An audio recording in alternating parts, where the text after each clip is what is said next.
자, 이제 인터페이스를 예제를 좀 더 쳐야 되는데요. 자, 여러분들 패키지 요렇게 만들어 주시고요. 그리고 자, 인터페이스를 하나 만드는데 자, 요렇게 하나 인터페이스를 만들어 주시기 바랍니다. 자, 그런데 우리가 나중에 추후에 가면 람다식이라는 걸 배우게 돼 있어요. 그래서 그 람다식에 대비를 해서 이 용어에 좀 이제 조금 익숙해질 필요가 있어요. 그래서 함수적 인터페이스라는 건데요. 얘는 자, 인터페이스에 하나의 추상 메서드만 가지고 있는 인터페이스를 지칭하는 지칭하는 용어입니다. 이거는 우리가 미리 인터페이스를 배우면서 여러분들이 이 용어에 익숙해져야 됩니다. 왜냐하면 우리가 람다식이라는 개념이 들어왔기 때문에 그 람다식에서는 이제 우리가 이러한 인터페이스, 즉 함수적 인터페이스에 대한 내용들을 다루기 때문에 인터페이스를 배우면서 추상 메서드가 하나가 있으면 무슨 인터페이스? 다같이 함수적 인터페이스를 정의를 내린 말을 한번 읽어봅니다. 시작. 인터페이스의 하나의 추상 메서드만 가지고 있는 인터페이스를 지칭하는 용어. 알겠죠? 예, 이게 왜냐하면 뒤에 가면 우리가 람다식을 배워요. 람다식을 배우면 그때 이제 등장하는 용어입니다. 근데 그때 가서 제가 설명을 하면 좀 늦은 감이 없지 않아 있기 때문에 인터페이스를 배울 때 그래도 여러분들이 이 용어를 조금 들어보기나 하면 괜찮습니다. 알겠죠? 네. 예, 그래서 설명을 드린 거고요. 자, 인터페이스 다 만드셨어요? 자, 그리고 여기에 인터페이스인데 지금 파스가라는 파스 등다리에 붙이는 파스가 아니고요. 예? 이 파스 그리고 여기에 나왔기에 제가 설명을 할게요. 자, 파싱이라는 거 들어보셨나요?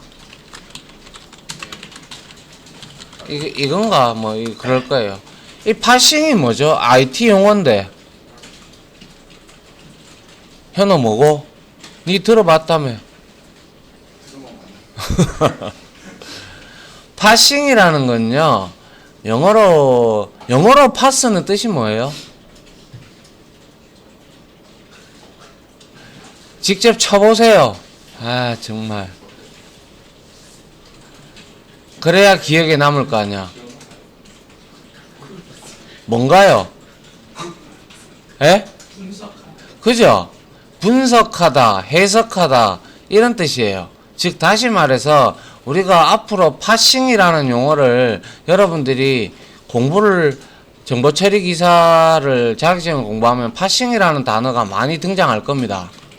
거기에 이 파싱이라는 거는 소위 말해서 IT 용어로 사용될 때는요, 어떠한 구문을, 이러한 코드들을 분석하는 것을 우리는 파싱한다라고 얘기를 하는 거예요. 알겠습니까? 네. 예, 그래서 이제 우리가 어떠한 언어를 이제 코드 같은 것을 프로그래밍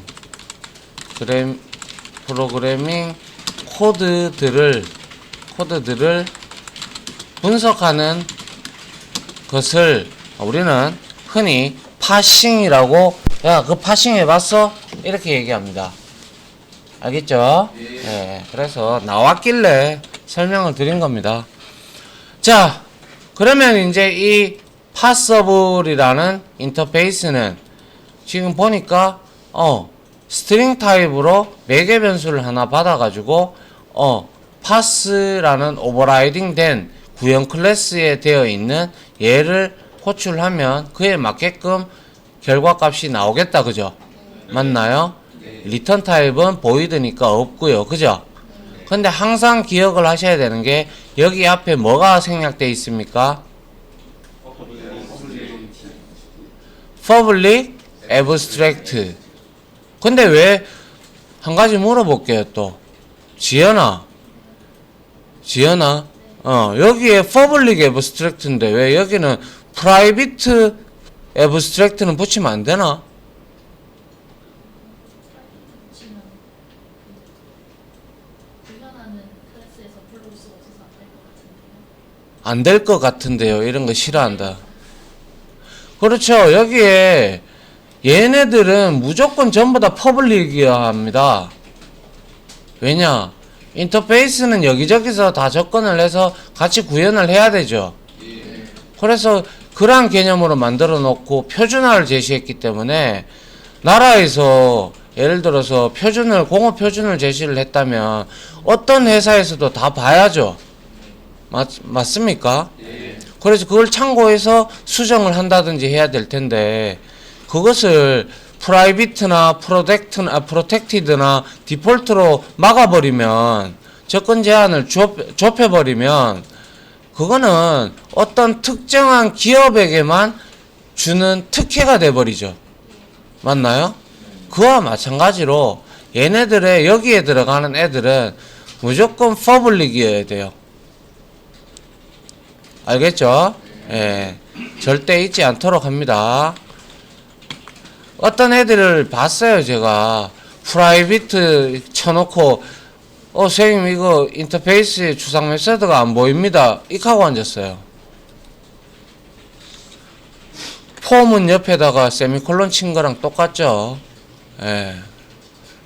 그런 거는 찾기도 힘듭니다. 자, 됐습니까? 예, 애초에 그런 실수를 하지 않도록 하고요. 자, 그래서 이제 이거를 구현한 클래스들을 우리가 만들어 볼 건데요. 자, 먼저 잠깐만요. 네, 이건 놔두고요. 자, 먼저 저와 같이 이렇게 자 HTML 파서라고 하나 만들어 보죠. 그래서 파서블이라는 인터페이스를 구현을 할 겁니다. 역시 추상 메서드를 오버라이딩을 해야 되니까 이렇게 오버라이딩을 해 주시면 될 것 같고요. 그리고 여기서는 얘는 딴 거 필요 없고요. 요렇게 할 겁니다. 얘는 뭡니까? 요렇게 파일 네임 스트링 타입으로 받아서 뭐뭐뭐 파일에 대한 HTML 구문 분석 완료라고 이렇게 오버라이딩을 했습니다. 그죠? 예. 다 치셨습니까? 잠깐 멈추어 있겠습니다. 다 치셨죠? 그죠? 예. 그러면 우리가 자 복사를 한 개 해보죠. 복사를 해서 XML 파서라고 해서 이렇게 복사를 해서 요것만 바꾸면 된다. 그죠? 클래스명 바꾸시고 해서 여기에 XML 구문 분석 완료라고만 이렇게 치면 된다. 그죠? 예. 요렇게 하고 다 됐으면 말씀을 해주세요. 자, 이렇게 우리가 만들었다라는 것은 다시 한 번 더 말씀을 드리자면 이렇게 되는 거죠. 자, 이렇게 우리가 파서블이 이렇게 있으면 HTML 파서, XML 파서 이렇게 두 개의 클래스가 어떻게 얘를 이렇게 구현을 한 케이스가 되죠. 그죠? 예, 이렇게 바라볼 수가 있고 이거 둘이는 아무런 관계가 없는 건 아니고요. 이제 간접적인 관계라고 칭을 하는 이유가 있어요. 생각을 한번 해봅시다.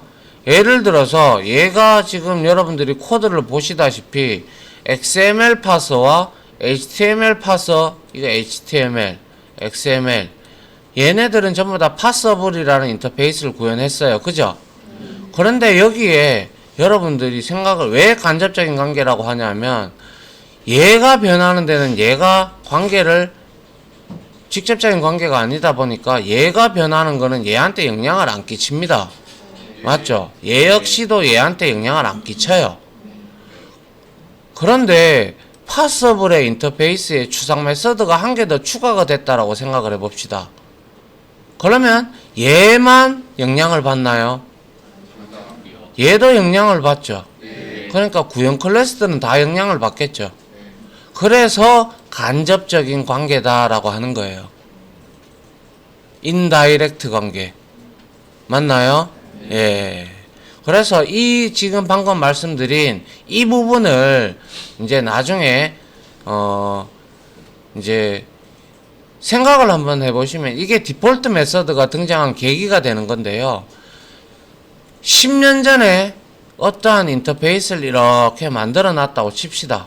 쭉쭉쭉쭉 추상 메서드를 선언해서. 그런데 10년이면 강산도 변한다라고 했어요. 그죠? 요즘에 1년 만에 변하기도 하죠. 예. 그런데 이렇게 만들어 놨는데 이 인터페이스가 변하지 않는다라는 그러한 룰은 있나요? 없습니다. 없죠. 필요에 따라서는 여기에 인터페이스의 추상 메서드를 하나 더 추가해 줄 필요도 있겠다. 그죠? 필요하다면. 그런데 이 인터페이스라는 놈을 구현한 클래스가 몇 개가 되는지 몰라요. 우리는 개발을 직접 담당을 하신 분들이 알겠죠. 그런데 개발을 하지 않고 뒤에서 와가지고 이거를 유지보수를 맡는 사람이라면 여기에 인터페이스를 하나 추가하게 되면 진짜 거짓말 안 치고 여기저기에서 에러 표시 다 뜹니다.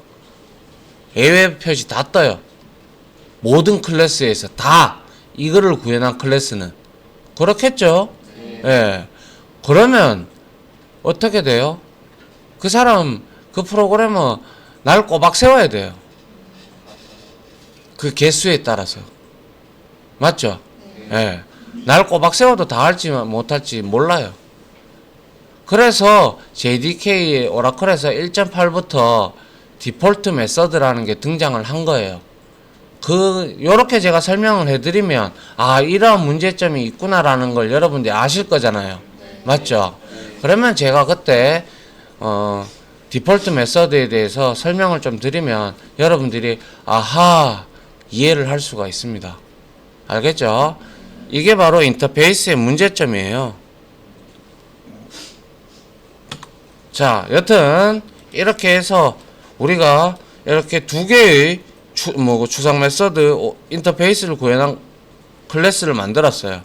그리고 파서 매니저라는 요 놈을 한번 만들어 볼 건데요.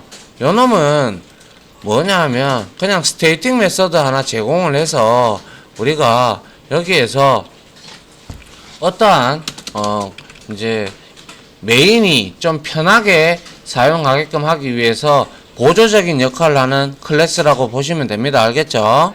자, 그래서 자, public에서 static 하고 자, passable로 지금 return 타입을 가졌어요. 그죠? 맞나요? 자, 그렇다라는 것은 이건 뭐를 의미합니까? passable로 리턴 타입이 왔어요. 그죠? 맞습니까? 그러면 이 passable로 리턴 타입이 왔다라는 것은 이 리턴 타입으로는 무엇을 던져줘야 됩니까? 효재야.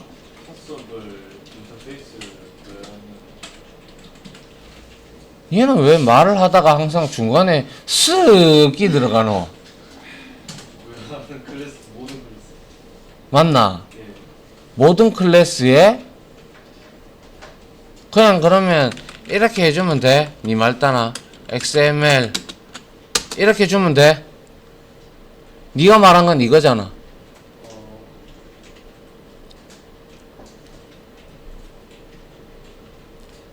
이건 안 됩니다. 그래 이거 안 되는데 니가 말한 건 이렇잖아. 아니, 구형 클래스 구형 클래스에 뭐 주소를 던져줘. 그러니까 뭘 줘야 되는데 객체를 인스턴스를 만들어서 던져줘야지. 네. 맞나? 네. 그렇게 얘기를 해야 정답이지. 네가 말한 대로 얘기하면 이거잖아. 맞지? 네. 프로그래머는 말했잖아. 깐깐해야 된다고. 자, 이렇게 겟파서를 하나 만들었다. 그러면 이거는 인터페이스 타입으로 리턴을 하기 때문에 반드시 파서블을 구현한 구현 클래스의 인스턴스가 넘어가야 된다라는 걸 의미하죠. 맞나요? 자, 그래서 여기다가 우리가 이렇게 자, if 해서 여기에다가 타입이 뭔지 봅니다. 타입 점 equals 자, 스트링의 equals다. 그죠? 맞나요? 그러면 얘는 뭐 하는 놈이죠? 값 비교죠? 우리 초반에 막 했다. 그죠? 예, 그래서 얘를 XML로 이렇게 주고요. 그리고 나서 얘는 어떻게 할 거냐? 리턴해서 여기다가 new XML 파서를 이렇게 리턴을 해주면 되겠죠. 물론 리턴문을 줄이기 위해서 이 파서블 객체를 여기다가 이렇게 뭡니까? 파서블 이렇게 만들어 놓고 얘를 이렇게 널로 초기화를 해 놓고, 그죠? 여기에다가 이렇게 대입해도 된다. 그죠? 맞나요? 제가 뭘 하려고 하는지 알죠? 예. 좀 이따가 같은 방법을 써보죠. 예를 들어서 이렇게 할 수도 있고요. 또 다른 방법으로는 자, 파서블에다가 뭐 주면 돼요? new XML 파서 그대로 주면 되죠. 이렇게. 맞나요? 예. 그리고 그게 XML이 아니라면 else, 그러면 지금은 두 개밖에 없으니까 else 쓸게요. 그래서 여기에서는 이렇게 해도 되죠. 첫 번째 방법은 여기에다가 뭡니까? HTML 파서를 넣어줘도 되고, 아니면 HTML 파서를 여기다가 이렇게 넣고, 그리고 나서 리턴할 때 이 파서블을 리턴해주면 되잖아. 맞나요? 예. 두 가지 방법이 있어요. 이렇게 리턴문을 줄이고자 한다면 이렇게 쓰시면 되고요. 그게 아니라 코드를 줄이고 싶다. 그러면 얘를 이렇게 주석 처리를 하고 얘를 이렇게 넘기고 얘를 넘기고 얘를 이렇게 주석 처리를 하면 얘는 한 4줄이면 된다. 그죠? 맞나요? 이렇게 쓸 수 있는 두 가지 방법이 있다라는 걸 알려드리는 겁니다. 맞죠? 예. 그래서 여기에 제가 이러한 내용들을 여러분들한테 다시 한 번 더 적으면서 상기를 시키라고 이렇게 주석을 달아 드리겠습니다. 이렇게 주석 달고요. 그리고 역시 얘는 뭡니까? 스트링에 요거는 그거죠. 다시 한 번 더 적어 주시면서 스트링의 equals는 값을 비교하는 거고, 기본적으로 오브젝트의 equals는 뭘 비교한다? 주소를 리턴한다. 주소 값을 비교한다. 그죠? 예. 요렇게. 자, 요거 다 써보면서 다 했던 내용인데 다시 한 번 더 복습해 봅니다. 알겠죠? 예. 잠깐 멈춰 둘게요. 자, 지금 보시다시피 이 파서 매니저 클래스는 파서 매니저 점 getParser 하면 됩니다. 그죠? 스테이틱이니까. 그래서 여기에 들어오는 스트링 타입에 따라서 어떠한 인스턴스를 각기 따로 리턴을 해주고 있어요. 그죠? 그러한 역할을 하고 있는 겁니다. 자, 그러면 우리가 이제 파서 이그젬플을 이렇게 하나 만들어서 자, 이렇게 실행 결과가 나왔습니다. 이렇게 나왔어요. 그죠? 이렇게 나오도록 여러분들이 직접 한번 메인 메서드를 만들어 봅니다. 메인 메서드의 내용을 만들어 주시는데 파서 이그젬플 클래스입니다. 알겠죠? 예, 같이. 그래서 자, 요거를 제가 지우고요. 같이 여러분들 다 끝나고 나면 저랑 같이 한번 같이 해보도록 하고요. 자, 요렇게 문서 1.xml XML 구문 분석 완료, 이런 형태로 출력이 되게끔 메인 메서드의 코드를 한번 작성을 해보도록 하십니다. 알겠죠? 예. 자, 요렇게 나오도록 하려 그러면 우리가 먼저 어떻게 해야 될까요? 자, 먼저 우리가 어차피 파서블로 받아도 됩니다. 그죠? 어차피 자, 파서블 이렇게 받으면 되고요. 그리고 나서 파서블 이렇게 주고 여기다가 우리 뭐 하면 돼요? 우리가 이용을 해야죠. 뭘 이용을 해야 됩니까? 파서 매니저를 이용을 하면 되겠네요. 그죠? 파서 매니저의 내용을 이용을 하기 위해서 점 했어요. get 파서가 있다. 그죠? 그럼 여기에다가 우리가 뭘 주면 돼요? 스트링 타입으로 XML을 주면 되겠네요. 제일 처음에 출력된 게 XML이니까. 맞죠? 그리고 나서 파서블에 뭘 호출을 하면 됩니까? 예? 파스를 호출하면 되겠네. 그럼 여기에 뭘 스트링을 주면 됩니까? 문서 다시 1 점 XML 이렇게 넣어주면 되겠네요. 그러면 어떻게 돼요? 자, 따라가 봅니다. getParser 했어요. XML 들고 갔어. 그래서 가봤어. 가보니까 이게 XML이야. 지금 현재 타입이. 그죠? 그럼 XML이니까 여기에 걸리겠다. 그죠? 그리고 나서 리턴 하는데 XML 파서를 리턴을 하고 있어. 그래서 XML 파서에 가보니까 파스 메서드를 호출하면 이거에 따라서 이제 이 내용이 출력이 되게끔 만들어져 있어. 그죠? 그래서 파서블에 파스를 호출을 하니까 어차피 얘도 파서블은 뭡니까? 파스라는 메서드를 들고 있잖아. 주상 메서드로. 그죠? 그래서 오버라이딩 된 지금 참조하고 있는 게 XML의 인스턴스잖아. 맞죠? 그러면 이 파스를 호출하면 얘의 오버라이딩 된 XML 파서가 호출이 돼서 얘를 출력을 하겠죠. 맞습니까? 예. 그럼 반대로 이번에는 어떻게 하면 돼요? 자, 여기에다가 다시 파서 매니저. 그죠? get 파서 하는데 여기에 뭐 주면 돼? HTML 이렇게 주면 되겠네요. 그죠? 그리고 파서블에 파스를 이용을 해서 파일 네임에다가 문서 다시 HTML 이렇게 주면 끝나겠네요. 그래서 스타트를 해보니까 똑같이 나오는 걸 확인을 할 수가 있습니다. 그죠? 됐나요? 예. 자, 요렇게 해서 강의 하나 예제는 마치도록 할게요.